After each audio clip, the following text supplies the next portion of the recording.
మీ సంతాన కలను నిజం చేసుకునేందుకు ఈ రోజే 49 సంప్రదించండి 9390501418. నమస్తే, welcome to Telugu popular network. నేను సిరి. ఇరాన్ ఇజ్రాయెల్ యుద్ధం కాస్త ఇరాన్ అమెరికా యుద్ధంగా మారిన సంగతి మనకు అందరికీ తెలిసిందే. అయితే అందరూ అంటుంది ఇరాన్ గెలుస్తుంది, ఇరాన్ గెలుపు పొందిందని చాలా వరకు మాటలైతే వినిపిస్తున్నాయి. మరి నిజంగానే ఇరాన్ గెలిచిందా ఈ యుద్ధంలో అనేది మనకి వివరించడానికి మనతో పాటు ఉన్నారు ప్రముఖ geo political expert Pavan Sri Harsha గారు. నమస్కారం. నమస్తే అండి సార్, మనము ఈ యుద్ధ వాతావరణం అంటే గతంలో యుద్ధాలు జరుగుతున్నాయి, ఇది మళ్ళీ వచ్చింది, దీని గురించి కూడా మనం మాట్లాడుతూనే ఉన్నాం. అయితే ఇరాన్ గెలిచింది అన్న స్టేట్మెంట్స్ కొంతమంది పాస్ చేస్తున్నారు, అదే అని మాట్లాడుతున్నారు. కానీ అంతిమంగా విజయం ఎవరు సాధించారు ఈ యుద్ధంలో? 3 దేశాలు మనం చూస్తున్నాం, ఇరాన్, ఇజ్రాయెల్, అమెరికా. మరి ఇందులో అసలైన గెలుపు ఎవరిని వరించింది అనాలి? ఇది మొదలు పెట్టింది ఫిబ్రవరి 20న యుఎస్ ఇంకా ఇజ్రాయెల్ కలిపి ఇరాన్ మీద ఖమెనీని చంపడంతో మొదలైంది. మనకు తెలిసిందే. ఐ థింక్ సుమారుగా ఇప్పుడు 4 నెలల నుంచి అది అలా కొనసాగుతూనే ఉంది. ఎవరు గెలిచారు అనేది మనం అప్పుడే చెప్పకూడదు అనేది నా అభిప్రాయం. బట్ ఇప్పుడున్న పరిస్థితుల బట్టి మనం లాంగ్ టర్మ్ అనాలిసిస్ చేసుకుంటే ఇరాన్ ఎక్కువ కాలం సస్టైన్ అయ్యే అవకాశాలు లేవు. నేను ఇప్పుడే ఎందుకు ఇది అంటున్నా, నేను ఒక నిర్ధారణకి రాకూడదని ఎందుకు అంటున్నానంటే, మనకి సుమారుగా 4.5 ఏళ్ళు అయిందండి రష్యా యుక్రెయిన్ మధ్య మొదలై. కిందటేడాది ఆగస్టు సెప్టెంబర్ వరకు నిజానికి రష్యాదే పై కిందని ఉంది. వాళ్ళు చాలా మటుకు ఆక్యుపై చేసుకుని అంతా యుక్రెయిన్లో చాలా మటుకు వాళ్ళు 20% ఆక్యుపై చేసుకుని ఉన్నారు. ఇప్పటికీ వాళ్ళు అలాగే ఉన్నారు. కానీ లాస్ట్ ఇయర్ సెప్టెంబర్ అక్టోబర్ నుంచి మనం చూసుకున్నట్టయితే కనుక యుక్రెయిన్ రష్యా మీద డ్రోన్ స్ట్రైక్స్ చేయడం మొదలుపెట్టింది. అసలు ఎంత డ్రోన్ స్ట్రైక్స్ చేసిందంటే, రష్యా ఓ రకంగా ఇన్ని ఆంక్షలు పెట్టినా నిజానికి ప్రపంచంలో ఐ థింక్ ఆఫ్ఘనిస్తాన్, ఇరాన్తో పాటు సమాంతరంగా అన్ని ఆంక్షలతో ఉన్న దేశం రష్యానే. మేబీ వాళ్ళకంటే ఎక్కువేమో కూడా. సో అంత అలాంటివి ఉన్నా కానీ ఇరాన్, ఆఫ్ఘనిస్తాన్ ఓ రకంగా సర్వైవ్ అవ్వలేకపోయాయి, కానీ రష్యా సర్వైవ్ అయింది. ఎలా అయింది? ఎందుకంటే రష్యా దగ్గర ఆయిల్ రిఫైనరీ ఉంది. Oil refinery, crude oil extraction refinery, వాటి ఆయువు పట్టు మీద కొట్టడం మొదలుపెట్టింది యుక్రెయిన్. దాని పర్యవసనాలు ఏమయ్యాయి? ఆయిల్ అత్యధికంగా ఉన్న రష్యాలో ఈరోజు ఆయిల్ షార్టేజ్ ఉంది. వాళ్ళకి రిఫైనరీస్ లేవు.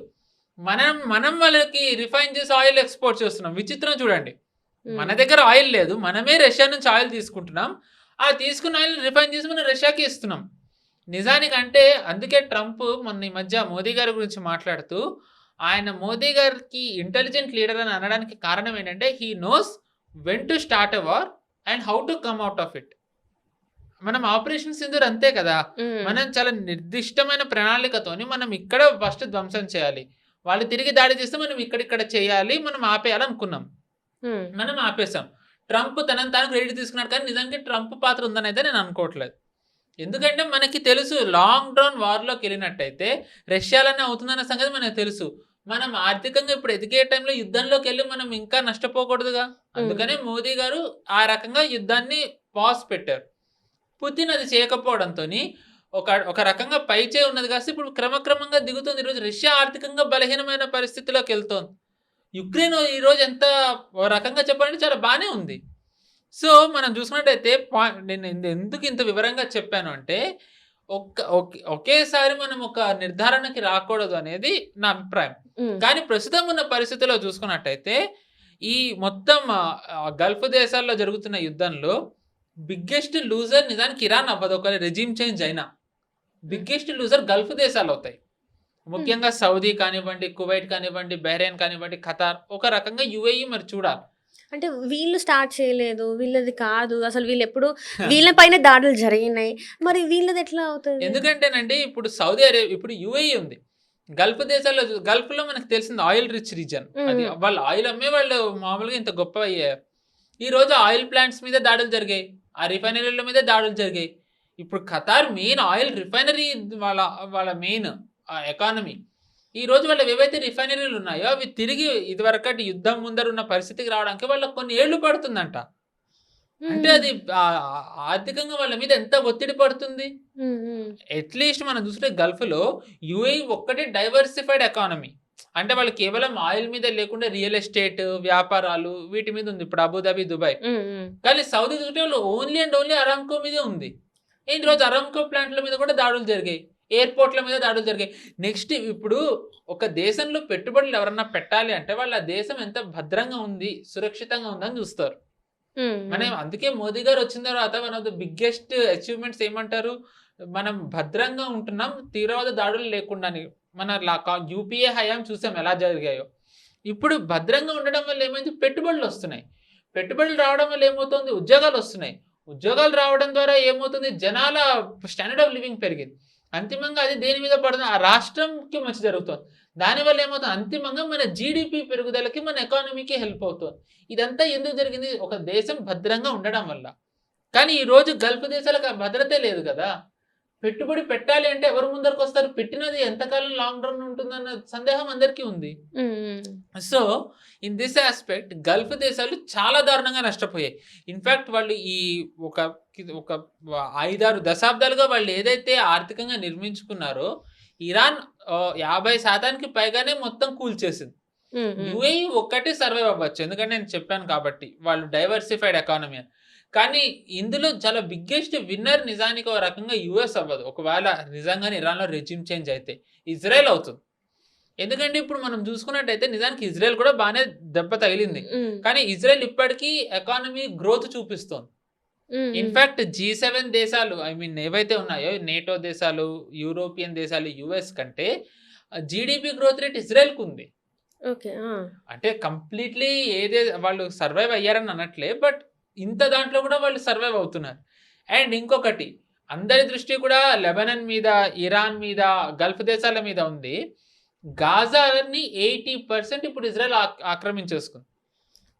80% ఆఫ్ గాజా ఇప్పుడు ఇజ్రాయెల్ అడ్మినిస్ట్రేషన్లోకి వెళ్ళిపోయింది. అండ్ విచిత్రం చూడండి, ఇరాన్ ప్రథమ శత్రువు నిజానికి ఇజ్రాయెల్ ప్రథమ శత్రువు ఇరాన్. కానీ ఇప్పుడు ఇరాన్ ఇజ్రాయెల్ మీద దాడి చేయట్లేదు, ఇజ్రాయెల్ ఇరాన్ మీద దాడి చేయట్లేదు.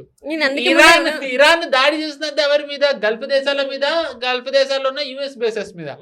ఇజ్రాయెల్ మీద ఎందుకు దాడి చేయట్లేదు అనేది అందరికీ ఒక యక్ష ప్రశ్న కింద మారింది. అంటే ఇజ్రాయెల్ అమెరికా చేయగలిపేసింది కాబట్టి ఇంకా ఏ దీని మీద చేసినా కూడా ఓకే. ఎందుకంటే వారు ఎట్లా అంటే ఇరాన్ ఇంకా అమెరికా లాగా మారిపోయింది కదా మొత్తం చూసుకుంటే. అంటే ఇరాన్ ఈ ముల్లా రెజిమ్ ఏదైతుందో వీళ్ళ ప్రథమ లక్ష్యం ఏంటి అంటే ఇజ్రాయెల్ అనేది మ్యాప్ లో ఉండకూడదు. సో ఇప్పుడు వాళ్ళు దాని మీద దృష్టి పెట్టట్లేదు. ఎందుకు, లాంగ్ రేంజ్ మిసైల్స్ లేకపోవడం వల్ల, మరి లేకపోతే ఇజ్రాయెల్ మీద తిరిగి దాడి చేస్తే తట్టుకునే శక్తి లేదా ఏమో మరి తెలియదు. కొన్ని అలానే ఇజ్రాయెల్ ఏమన్నా బలంగా ఉందంటే ఇజ్రాయెల్ చాలా నష్టం పోయింది. వాళ్ళు ఏవైతే ఐరన్ డోమ్ అని ఎక్సెట్రా అని వాళ్ళు ఏవైతే ప్రగల్భాలు పలికారో అవేవి అంత దూరం నుంచి వచ్చి ఇరాన్ మిసైల్స్ ని కాపాడలేకపోయాయి. సో మరి ప్రశ్న ఏంటి అంటే ఇజ్రాయెల్ దాడి ఎందుకు చేయట్లేదు అంటే వాళ్ళు దెబ్బతిన్నారు, వాళ్ళకి కష్టం కాబట్టి ఒక రకంగా రీగ్రూప్ అవ్వాలి, మళ్ళీ స్ట్రెంగ్తెన్ అవ్వాలి కాబట్టి ఇజ్రాయెల్ దాడి చేయట్లేదు అంటే అర్థం ఉంది. ఇరాన్ కూడా ఇజ్రాయెల్ మీద దాడి చేయట్లేదంటే అంటే ఇరాన్కి కూడా నష్టం జరిగినట్టే కదా. మీరు చూసుకున్నట్టయితే గనక యుఎస్ నష్టపోతోంది, నేను కాదని అనట్లేదు.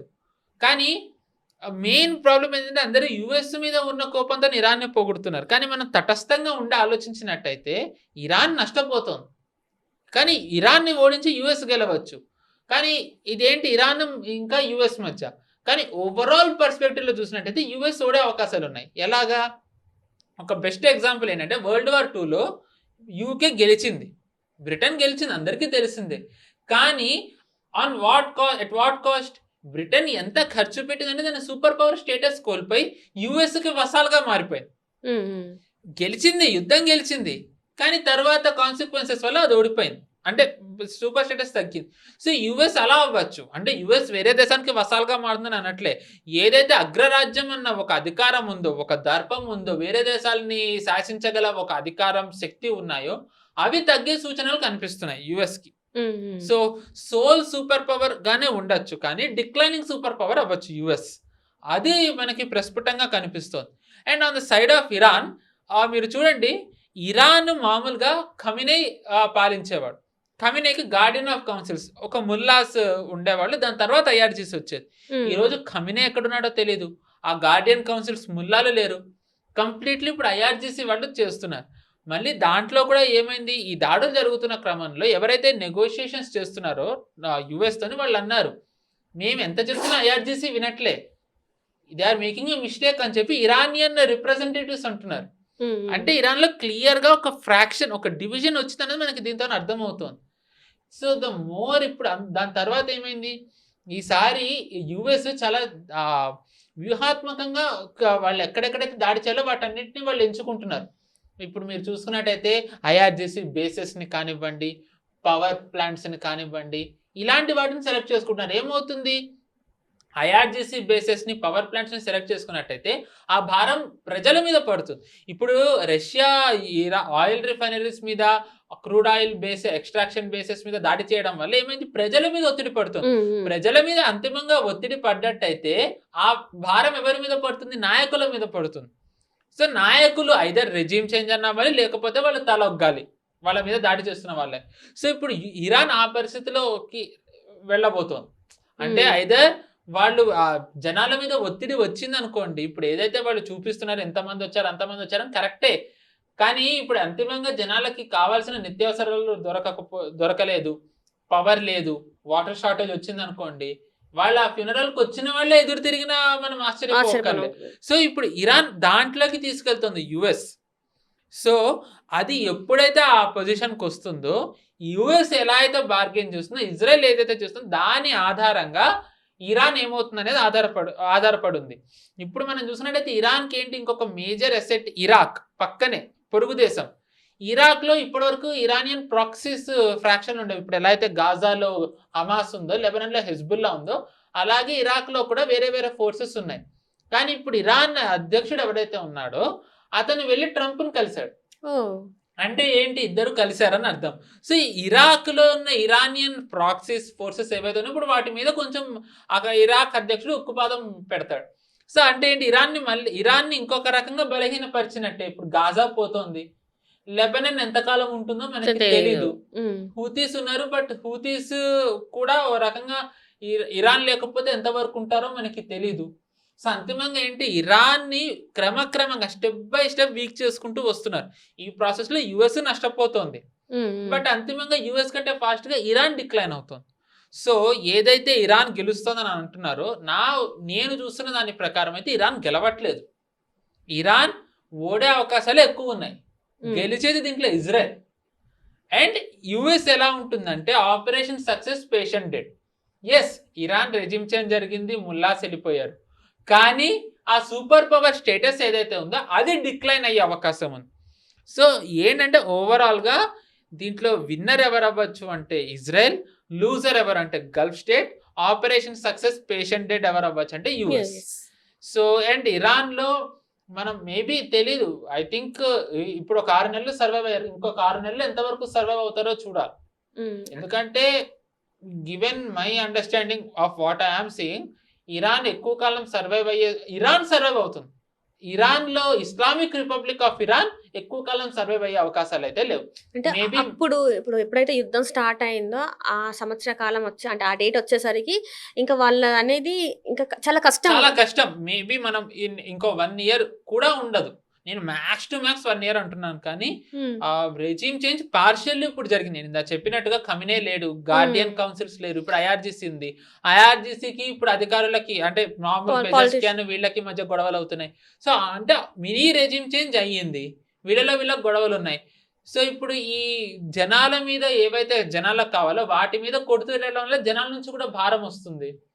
సో మెల్లమెల్లగా స్టెప్ బై స్టెప్ ఏంటంటే ఇరాన్ లో ఉన్న ఐఆర్జిసి మీద ఒత్తిడి తెచ్చే ప్రక్రియ మొదలైంది, వేగవంతం అవుతుంది. యుఎస్ ఎంత వేగవంతంగా చేస్తే అంత వేగంగా మనకి ఇక్కడ రెజీమ్ చేంజ్ అవుతుందా, లేకపోతే ఎవరు గెలుస్తారు ఎవరు ఓడతారు అనేది మనకు ఒక క్లియర్ పిక్చర్ వచ్చే అవకాశం ఉంది. దానికి నేను వేసుకునే ఎస్టిమేషన్ ఏంటంటే నెక్స్ట్ 1 year. 1 year లో మనం చూడొచ్చు ఎవరు ఎక్కడ ఏ పొజిషన్ లో ఉంటారు అనేది తెలిసిపోతుంటది. Right, thank you so much. Thank you, నమస్తే.